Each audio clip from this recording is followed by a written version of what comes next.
So, number one tip, focus on one thing. Now, that can sound so flipping obvious, but when we're anxious, we do not do this, and we don't live in a time now where we're very good at focusing on one task and seeing it through to the end.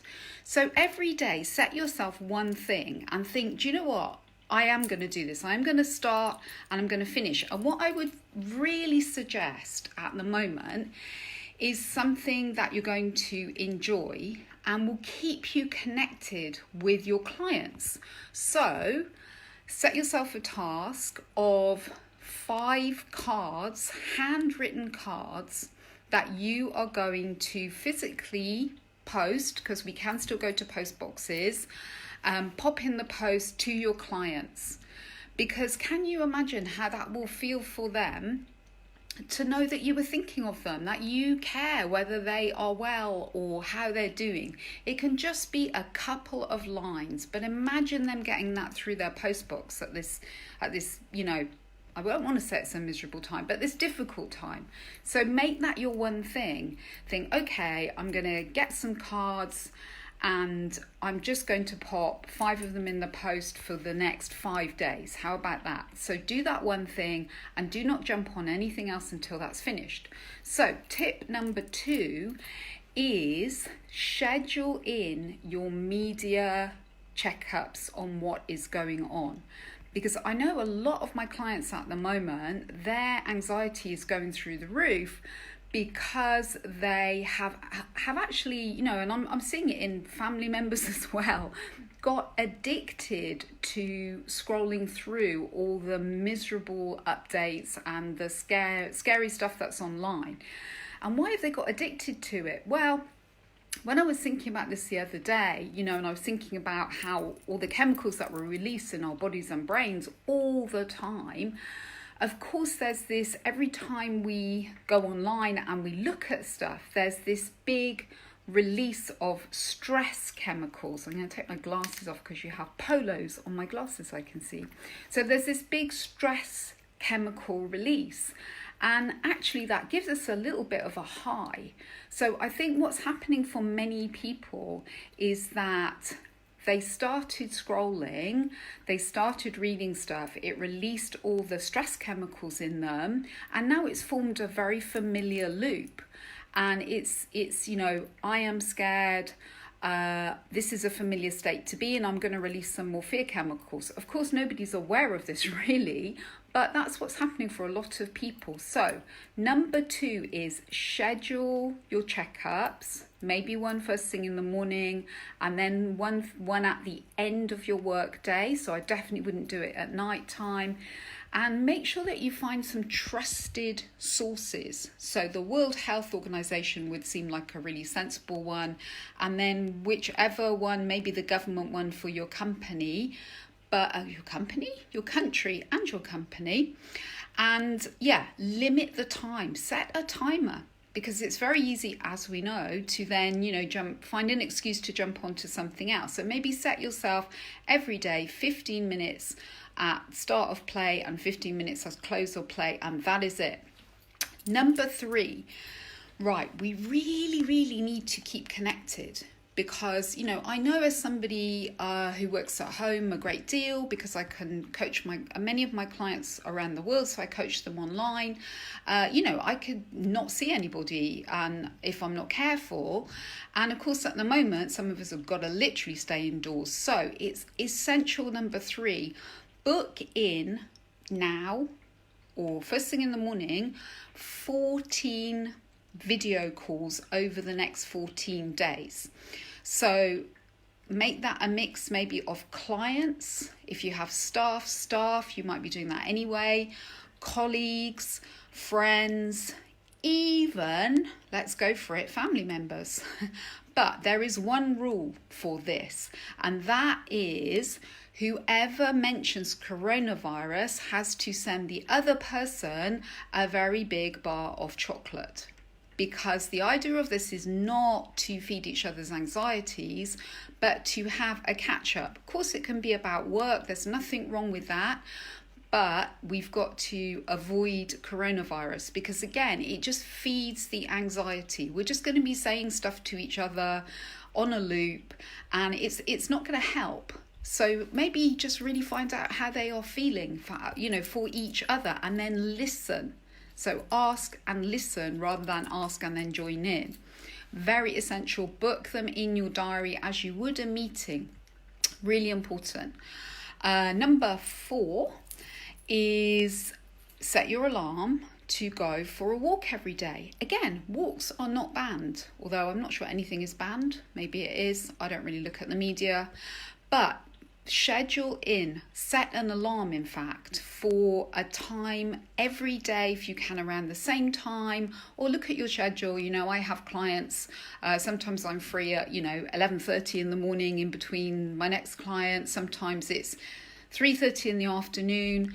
But I always go for a walk because in terms of my mental health, obviously it's good to move my body, but for my mental health, it's essential. And particularly right now where there's this talk of isolation, and we can kind of scare ourselves into literally not setting foot outside the door. So when you go on your walk, 2 essential things to do. One is say hello to people and smile. Again, I don't think that's going to infect anybody. I found on my walk today that actually people are very friendly at the moment. So I think there's almost a kind of camaraderie, like, look, we are out for a walk. So take advantage of that because humans are meant to connect with other humans. It's what keeps us mentally and physically healthy. And, even if you don't get anywhere near people, you can still smile, you can nod, you can say hello. And it's wonderful. It's wonderful. I do it every day, any day. Anyway, I've been doing it for a long, long time because I know it keeps me well. And the other task on your walk is every day, find 3 things. So when we were children, we might have done this, but let's go back to it. It's fun. So say to yourself, okay, today I'm going to spot 3 different kinds of birds. And the reason for doing this is it will bring you into being present on your walk. Because what else can happen, and I've definitely been guilty of this at times, is you go on your walk. So you're like, tick, I am on my walk. Therefore, this is good for me. But meanwhile, you're thinking about, well, how am I going to do that? And what if this doesn't work out? So you're not actually present in the moment, in nature, because nature is very grounding, it's very calming, it's very good for us, but we need to actually pay attention to it, which I know I definitely at times have managed to go on a whole walk and not notice a tree or a bird. So again, if you have fun with yourself, and if you've got children, this is even more brilliant, or grandchildren, and today we spot 3 different types of birds, or today I'm going to listen to 3 birds singing. So the other day I just stood and listened to 2 robins, and they were singing to each other. Okay, Italy, they're all singing on the balconies, but do you know what? The birds have been doing this for a very long time. So pause, listen to some birds singing. That can be your tick box for that day. If you see a squirrel, just stop and spend some time with the squirrel. And I know this probably might sound a bit silly, but honestly, it brings you right into the moment. Or maybe spot 3 different types of tree, all the flowers are coming out now. So you can, can I find some primroses today? Can I find some celandines? Are the bluebells out yet? This will bring you fully into the real benefits of your walk. So clearly I could talk about walks forever. Number 5 is have a morning stability ritual. Now, again, I've been sharing this with clients for several years now, and I do it myself pretty much every morning, unless like this morning I was up at 6 because I had a client very early. But then I did it later. So this simple routine I use is lying in my bed, I put my hand on my heart and I just do some deep breathing down into my belly region. So I just breathe in through my nose, try and send the air down to my belly, out through my mouth. And I'll do that 3 times. It honestly does not take very long at all. But what it does is it starts our body off feeling relaxed and safe, because weirdly many of us wake up really tense, especially if we've got a lot on our mind at the moment. In these uncertain times, we actually wake up and our bodies are actually quite tight and tense, which is why we've often got pain in the back of our heads or necks, across our shoulders already. I used to blame my pillows for years. It wasn't my pillows, it was me sleeping like this. Or back pain. And sending that breath down our body already sends this powerful signal to our bodies, therefore our brains, that we're okay. It's okay, we're okay. And then the next part of it is, while your hand is still on your chest, is to just think of 3 really simple, honest to goodness things that you can feel grateful for. So it might be something like, you just say in your head to yourself, I truly feel grateful that I have woken up healthy this morning. Or I truly feel grateful that I was safe in my bed last night. Or you can be grateful that you have a bathroom and you have running water. Go for very simple, real things that, are there. It doesn't matter. You can even use the same things every day, so long as you honestly do feel grateful for them. And then the last thing to do, and again, just to yourself, and it can be still with your eyes shut, is to smile. Now, the reason that we smile, we're not trying to fake happiness, but the muscles in our faces actually are connected down through a giant nerve to our bodies. And when we move them upwards, our body recognizes that as a sign that we are safe and we're calm and everything is okay. So this is a really lovely little ritual to get in the habit of. And if you only remember half of it, do half of it. Something honestly is better than nothing. It means that you get out of bed already into your day, just feeling a bit more stable, a bit calmer. Again, this is essential at the moment, but I would say always. And then the last thing, whether you are doing this as a business owner or maybe you're just doing it because it's going to be fun and feel good, is to get some colleagues together. We all have colleagues online, and we have colleagues in real life, and say, okay, on Wednesday, who's free from 2 till 3, or maybe put a couple of times out. Don't make it hard for yourself. Let's get together and have a no holds barred ideas and opportunity storming session. And it's just an opportunity to come together and just be creative. There's no rules about ideas. So everybody, the only thing they need is the ability to come on maybe a Zoom call, or if you can't do it via Zoom, then you could do a Facebook Live, but it will be more fun on something like Zoom. And you can get free Zoom. If you Google Zoom, it's just a video meeting space, and you can hold a free meeting on there. And everyone can just log in, you can be together. All they need is a big piece of paper and a pen. And then you set a moment and you say, ready, steady, go.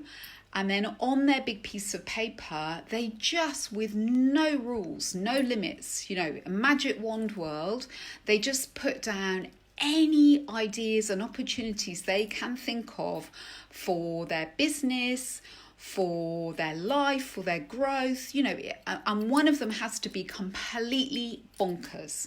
So one of them could be, I am going to breed llamas and, paint some of them pink and some of them, or maybe don't paint the llamas, but you know what I mean? Something really fantastical that sounds totally crazy. And then, so set a time for that. And then at the end of it, each of you share your ideas and opportunities and have a chat about it.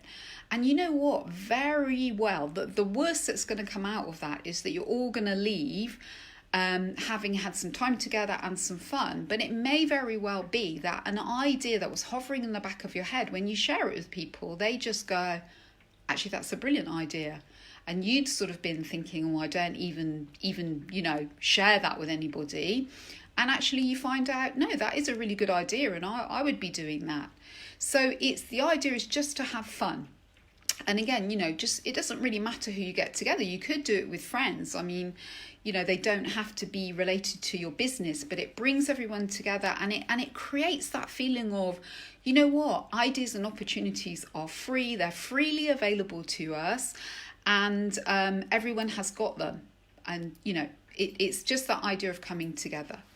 So I hope these tips have been useful. I am sorry about all the glitchy bits at the beginning, but hey ho, that's just for whatever reason the universe meant that to happen. And let me know what you're doing. Are you doing some of these? Which one, make you think, yeah, actually I could do that, or I could do all 6. And if you know someone who is stuck at home and is maybe struggling already, or is trying to keep their business afloat and is just getting more and more anxious, then please share this video with them, because it just might be that they find something on it that they think, do you know what, I am going to go for a walk every day. And they might start off thinking, well, I'm going to look at the stupid birds, and they might end up falling in love with the birds like I have. I don't know what all of them are, but they're fine. So do something for yourself from this, and then do something for someone else. And make sure especially that you schedule in those video calls and have some fun, and don't end up partying with too many chocolate bars because you couldn't resist mentioning the big C corona word, or whatever you're calling it. Okay, so and for any of you who think, do you know what, I really could do with some coaching through this at the moment, then get in contact. I'm still working because I work predominantly online, and if you're worried about money at the moment, we can find an installment way that will make that possible for you, so that rather than getting completely overwhelmed by anxiety and losing your way, actually you come through this okay yourself. Because if you come through this yourself, then if you're like me, you will find a way forward with your business also. So take care. Thank you so many of you for sticking with me despite the fact that I was having to do this with my camera at the beginning. And have a great rest of your day or great rest of your evening. Take care.